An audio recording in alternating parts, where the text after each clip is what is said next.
درنو لیدونکو، زه ډاکټر نوید خپلواک یم. نن در سره په یوه ډیره مهمه موضوع بحث کوم. زموږ په وجود کې ګټور میکروبونه یا پروبایوټکس موجود دي. پروبایوټکس دغه ګټور یا ملګري میکروبونه له کومه کیږي، څه وظایف لري او نشتون یې بدن له کومو ګواښونو سره مخ کوي. په همدې موضوع در سره دا بحث اوږدوم. ګورې، زموږ په وجود کې نورمال بکتریا یا نورمال میکروبونه موجود دي. دغه نارمل بکتریا په پوستکي کې موجوده ده، په جلد یا په پوستکي کې، او د انسانانو په هضمي کانال خصوصا په غټو کولمو کې موجوده ده. نورمالو میکروبونو ته په ځینې کتابونو کې پروبایوټکس ویل شوي دي، په ځینو کې فرندلی بکتریا یا ملګري میکروبونه بلل شوي دي. فرندلی بکتریا. همدا رقم ځینو طبي مراجعو د ګټ مایکروبایام په نامه هم نومولی دي. هدف ټول هغه میکروبونه دي چې زموږ په وړو او غټو کولمو کې موجود دي، خصوصا په غټو کولمو کې، او د بدن د دفاع وظیفه سرته رسوي. ګټ مایکروبایام، فرندلی بکتریا، پروبایوټکس یا خلاصه هغه نورمال میکروبونه دي چې زموږ په وجود کې شتون لري او زموږ په ګټه فعالیت کوي. نشتون بدن له وژونکو ګواښونو حتی سرطانونو سره مخ کوي. سوال دا ده چې دغه میکروبونه له کومه کیږي؟ سورس یا منبع له کومه ځایه ده؟ یا زموږ وجود ته دغه نورمال میکروبونه له کوم ځای راځي؟ کله چې ماشوم د مور په نس وي، د زیږون په وخت کې دغه میکروبونه چې مخکې نه د مور د وجود په واسطه تهیه شوي، د کوچني خولې ته او له خولې بالاخره هاضمي جهاز ته ننوځي او هملته په وده او تکثر بنا کوي. تر هغې چې ماشوم د مور شیدې څکي، نو د دغو شیدو نه تغذیه کوي او خپل تعداد زیاتوي، تولید د مثل کوي، بچي اچوي او همداسې بالاخره مقدار زرګونو، لکونو او میلیاردونو ته رسیږي. تر هغې په دې دنیا د انسان ژوند وي، دغه میکروبونه په وجود کې موجود وي. تاسو که دې شکل ته ځیر شئ، دا زموږ لارج باول یا غټې کولمې دي. موږ دوه ډوله کولمې لرو، سمال انټسټاین یا کوچنۍ کولمې، لارج انټسټاین یا سترې یا غټې کولمې. په غټو کولمو کې په میلیونونو او میلیاردونو نوع یا ډوله میکروبونه موجود دي، او د دغو میکروبونو تر ټولو اساسي وظیفه د میوکس په نامه د موادو جوړول دي. میوکس څه ته وایي؟ که فرضاً د کولمې دا ساحه واخلو او په مایکروسکوپ کې وګورو، نو داسې یو شکل لري. دا یوه حجره ده، دا یې پسې بله حجره او په منځ کې هسته موجوده ده.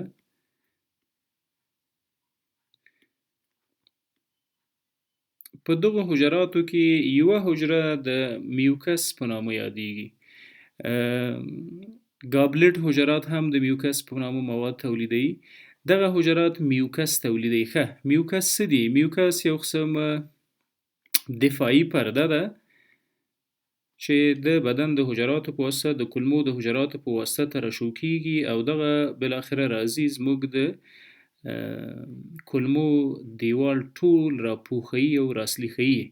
دا سلیخناکه مواد دي. هیڅکله هغه مخربو موادو ته چې د خوراکي توکو له لارې راځي اجازه نه ورکوي چې راشي د کولمو سره وصل شي او خپل بد او مخرب فعالیتونه شروع کړي.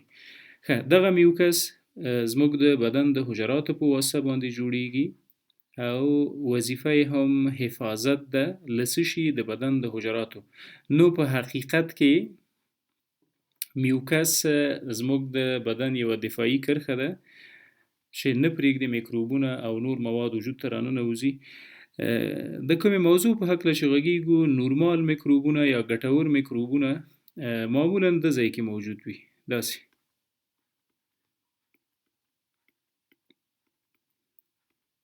وظایف څه دي بالاخره؟ تر ټولو لومړی وظیفه مخکې تاسو ته ما یادوري وکړله چې د میوکس په نامو د موادو جوړول دي. دغه بکټریا میوکس جوړوي او دلته یې بالاخره ذخیره کوي چې څومره میوکس زیاتیږي هغومره دا لایر ډبله کیږي او ستره کیږي او همدومره د وجود دفاع قوي کوي. یو قسم پروتین د ډیفنسین په نامه باندې جوړوي. ډیفنسین هغه مواد دي چې مستقیما د بدن دفاع کوي د امراضو، د میکروبونو، د وایرسونو، خارچونو، پرازیتونو په وړاندې. هر هغه څه چې د خوراکي توکو د لارې هاضمې جهاز سره راننوتل، میوکس هم په یو ډول دفاع کې دخیله ماده ده او هغه ډیفنسین په نامه کوم پروتین چې د دې نورمالو بکټریاو په واسطه جوړیږي دا د بدن دفاع کوي، مخرب عناصر وژني. دریمه مهمه وظیفه چې موږ په پروبایوټکس یا په نورمالو میکروبونو کې لیدلی شو هغه دا ده چې یوه ډیره مهمه بله وظیفه لري. دغه میکروبونه د انټرلیکوین 10 او TGF بیټا په نامه مواد جوړوي. کله چې د دغه نورمالو میکروبونو په واسطه دا دوه مواد جوړ شل، اتومات راځي او د بدن دفاعي سیستم فعاله کوي، ایمیون سیستم فعاله کوي. ایمیون سیستم یا دفاعي سیستم ولې داسې پیښیږي؟ کله چې بدن ته خصوصا کولمو ته بهرنی اجنټ، دښمن، مهاجم یا میکروب راننوته، اتومات دا نورمال میکروبونه چې کوم دلته پراته دي دوه نوع مواد جوړوي چې انټرلیوکین 10 ورته وایي او د انټرلیوکین 10 ترڅنګ TGF بیټا. دا دواړه راځي او زموږ د بدن دفاعي سیستم فعاله کوي، خبر ورکوي چې کولمو ته څه غلط عناصر راغلي دي. څنګه یې فعاله کوي؟ ګورئ دا د کولمې منځ ده، دغه حجره ده چې د کولمو دیوال جوړ کړی ده. دې خواته د کولمې د دیوال نورې برخې دي او همدلته زموږ دفاعي کرښې هم موجود دي. یوه حجره چې د ډندریټیک سیلز په نامه یادیږي اتومات خبر ورکوي دغه انټرلیوکین 10 او TGF بیټا. ډندریټیک سیلز راځي او زموږ د بدن دفاعي سیستم ته پیغام راوړي. د بدن دفاعي سیستم هغه دفاعي حجرات فعاله کوي چې باید د مهاجمو د میکروبونو په وړاندې وجنګیږي. دغه حجرات عبارت دي له ماکروفیجز. تاسو حتما د ماکروفیج نوم اوریدلی. ماکروفیج زموږ د دفاعي سیستم یوه ډیره ځواکمنه حجره ده او معمولا بهرني اجنټان یا میکروبونه خوري او له منځه وړي. همدا رقم نیوټروفیل زموږ د دفاعي سیستم یوه بله حجره ده د سپینو کرویاتو له جملې. دا هم په دغه مبارزه کې د بدن سره اوږه په اوږه مرسته کوي. ولې دلته تر ټولو مهمه موضوع لیمفوساید ده. لیمفوساید هغه لیمفاوي حجرات دي چې مستقیما د بدن دفاعي سیستم پرې ولاړ ده. په لیمفاوي ټیشوز کې یا لیمفاوي انساجو کې لیمفاوي حجرات موجود دي او دغه حجرات عبارت دي د ټي سل او بي سل څخه. د ټي او بي په نامه چې کوم حجرات موجود دي دا د بدن د دفاعي سیستم تر ټولو ځواکمن فوج ده. اتومات دغه انټرلیوکین او ټیومر TGF بیټا راځي بي سل فعاله کی. کله چې بي سل فعاله شو دغه بي سل راځي انټي باډي جوړوي. دغه انټي باډیګانې معمولا د IgG خصوصا IG1 او IG2 نومیږي. راځي دغه IG1 او IG2 د میکروبونو سره نښلي. اتومات میکروبونه سره له IgG یا دغه بدن حجراتو یا د پلازما له حجراتو سره راځي چیرته؟ ټي سل ته، ټي سل یا د بدن ټي حجرې ته. دغه ټي حجره اتومات لاس په کار کیږي او څو نور مواد جوړوي.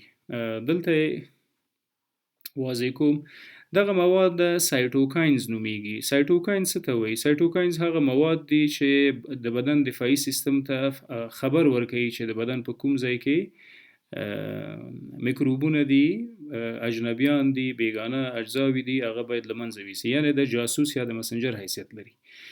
ورسره ځینې نور قوي مواد جوړوي چې هغه ته ټیومر نیکروسس فیکټر یا TNF وایي. دغه ټیومر نیکروسس فیکټر TNF سایټوکاینز او انټرلوکینز خصوصا انټرلوکین 18 او انټرلوکین 10 دا مواد ټول د ټي سل په واسطه جوړیږي. ټي سلز یا د بدن دغه قوي حجره کله چې دا مواد جوړ شول اتومات دا مواد راځي او بل اخره په هغه حجراتو حمله کوي چې مهاجمین پکې وي، هم حجره له منځه ځي او هم ورسره بیگانه اجزا له منځه ځي. ښه دا یو نورماله پروسه وله. د پروبایوټیک رول څه ده؟ کله چې هم بهرنی اجنټ راننوته راغی وجود ته او یو څه ګواښونه او تکالیف جوړوي، دلته اتومات د پروبایوټیکس یا نورمال میکروبونه لاس په کار کیږي او جوړوي دا دوه مواد. دا دوه مواد هم لاس په کار شي اتومات د بدن دفاعي سیستم ته حوال ورکوي. د دفاعي سیستم کې د لیمفوسایت په نامه چې کومې حجرې دي، دوه ډوله لیمفوسایټونه د بی او د ټي سل په نامه چې کوم لیمفوسایټونه دي راځي انټي باډي جوړي. انټي باډي هغه عساکر دي چې راځي انټیجن یا دښمن له لاسه نیسي او سیده یې راولي د بدن دفاعي سیستم قوي حجراتو ته محاکمه کوي په اصطلاح. دغه محاکم حجرات د ټي سل په نامه یادیږي. ټي سل اتومات د سایټوکاین په نامه مواد جوړي، د ټیومر نیکروسس فیکټر په نامه مواد جوړي، انټرلوکین 18 او 23 جوړي. د دو په واسطه باندې حملات سرته رسیږي او بالاخره هغه مخرب عناصر میکروبونه چې غیر نورمال میکروبونه وي هغه لمنځه ځي. ښه د بدن په دفاع کې مستقیما ونډه دغه میکروبونه لري، دغه نورمال میکروبونه، او بلکې دفاعي سیستم په عین وخت کې په ټاکلي وخت کې خبري چې باید لاس په کار شي. ښه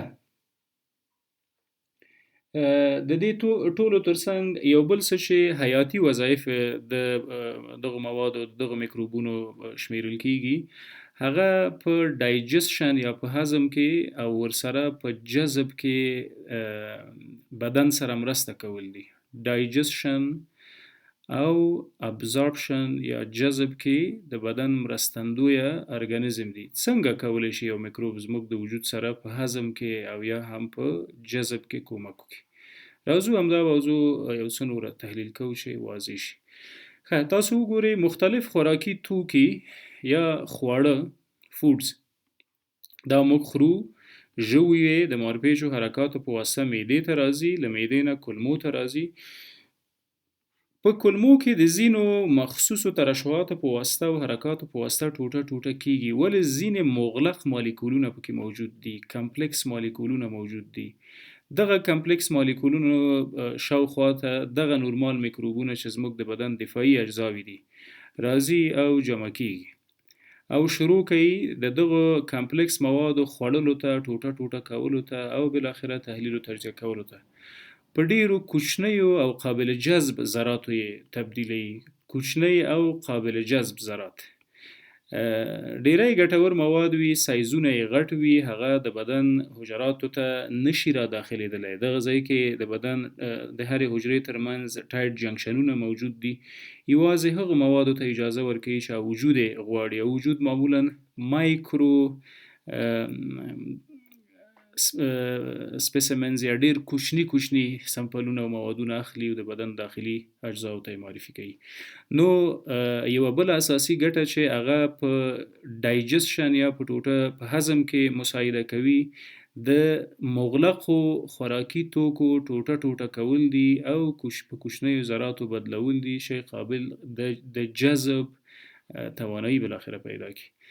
کله چې دا مغلق مواد تبدیل شول په سمپل پارټیکلز یا په کوچنیو قابل جذب موادو باندې، نو اتومات بالاخره جذبیږي او دا شو د دغه میکروبونو ګټه چې جذب ته هغه مغلق خوراکي توکي آماده کړل. که خلاصه ووایو دغه میکروبونه لومړی خو د بدن دفاعي سیستم ځواکمن ساتي، امیونټي هغه مخکې میکانیزم واضح کړ چې څنګه په د بدن په دفاعي سیستم کې رول لري. تقریبا زموږ په هاضمي جهاز کې یا په دغو کلمو کې له 80 الا 80% دفاعي سیستم پروت ده. ځکه تقریبا په 24 ساعتونو کې تخمینا 80,000 مختلف کیمیاوي مواد د وجود داخل ته ځي. 80,000 مختلف کیمیاوي مواد. په دغه مختلفو کیمیاوي موادو کې میکروبونه شته دي، د میکروبونو ترڅنګ ویروسونه شته دي، میکروب د ویروس د قارچونه دي، پارازیتونه دي، ټاکسینز یا زهري مواد دي پکې. دغه ټول بالاخره راځي یوازې بدن هغو ته اړتیا لري چې کمبود احساس کیږي او دغه ټول تحلیل د دغه میکروبونو کار ده. که زموږ په وجود کې خصوصا زموږ په کوچنی او غټو کلمو کې میکروبونه نه وای موجود، نورماله بکټریانو هیڅکله به هم د بهرنیو ویروسونو بکټریاو له شره زموږ وجود نه وای خلاص شوی. د دې ټولو ترڅنګ هغه څه چې ډیر مهم او حیاتي دي، د یوې شیبې دپاره تاسو فکر وکړئ، فرض مثال که د کلمو په دې داخلي برخه کې هغه دفاعي پرده چې میوکس نومیږي کمه شي او بالاخره دغه غوښینه برخه د وجود د مختلفو تیزابي او القلي ترشحاتو سره مخ شي، نو زخمونه پیدا کیږي. دغه زخمونه که دوام وکړي بالاخره د السریټیو کولایټس په نامه تکلیف جوړوي او د السریټیو کولایټس معالجه باید ټول عمر وکړو، ځکه چې کولون یا کولمه پکې زخمی کیږي، د زخم نه وینې بهیږي او معمولا مریضان په تشناب کې په ډکو میتیازو کې وینه لري. په ځینو حالاتو کې د دغه بکټریاو کمبود یا ډسبایوسس د کرونز په نامه ناروغي جوړوي، کرون ډیزیز یا د کرون ناروغي چې په دغه کې دایمي اسهالات موجود وي، بواسیر ته ورته علائم لري مریض، پیرینال ابسس یا د مقعد شاوخواته میکروبونه او میکروبي دانې منځته راځي. دا ټول بالاخره که وڅېړو د نورمالو میکروبونو نشتون یا کمبود ثابتوي. یا د یادونې وړ د هغه ماشومان چې د سی سیکشن د لارې کیږي یا په عملیاتونو باندې زیږول کیږي، په هغو کې ډیری وخت د پریبایوټیکو کمبود احساس کیږي. ښه، له کومه کو دا پریبایوټیک مهمې منابع یې څه دي؟ هغه چې زموږ په ټولنه کې زخ زیات کارول کیږي او خوشبختانه نن سبا د هر چا لاسرسی ورته ده، هغه پروبایوټیک مستې دي. ګورئ، مستې لومړی د شیدو یا د ملک د شیدو په رقم وي، دغه شیدې بیا توم نشي او بالاخره مستې ترې نه جوړیږي. همدې ته وایي فرمنټډ فود یا کرل شوي خواړه. کرل شوي څه معنا؟ زنډلي خواړه، او هغه دغه مستې دي. هغه باسي او ګنده خواړه چې بیګا یې پاخه کړو او 10 ورځې خورو، هغو ته د دغه خبرې مصداق نه کیږي. ښه، په فرمنټډ فودز یا کرل شوو ساتل شوو خوړو کې مستې دي. مستې باید معمولا بعد له خوړو وخوړل شي، بعد له خوړو، ځکه که مخکې له خوړو یې خورو معده خالي وي، تیزاب راځي او دغه نورماله میکروبونه له منځه وړي، وژني په مستو کې چې کوم نورماله میکروبونه موجود دي. نو بعد له خوړو باید د مستې وخوړل شي. په ده کې میلیونز نورمال میکروبونه دي یا ګټور میکروبونه دي یا دغه ملګري میکروبونه دي. دا راځي کلمو ته، مستې بالاخره د تیزابو له بریر نه ځان راوباسي، راځي کلمو ته او په کلمو کې ځای پر ځای کیږي او خپل نورمال تکثر ته ادامه ورکوي. څومره هم چې دغه میکروبونه زموږ په وجود کې زیات شي، په همغه اندازه باندې د بدن دفاعي سیستم ځواکمن کیږي او د بهرنیو مهاجمینو او حمله کوونکو په وړاندې ځواک او توان پیدا کوي. اخري ټکی انټای بایوټیکس. حتما د انټي بیوټیکو له نوم سره آشنایي لرئ. انټای بایوټیکس هغه چې متاسفانه زموږ په هیواد کې بې تدبیره، بې پلان او په ډیر عادي توګه خوړل کیږي او د هر چا لاسرسی ورته ده. دغه انټي بیوټیک د بدن نورمال میکروبونه په شدت له منځه وړي او موږ د ډسبایوسس له تکلیف سره مخ کوي. ډسبایوسس یا د نورمالو میکروبونو کمبود یا فقدان.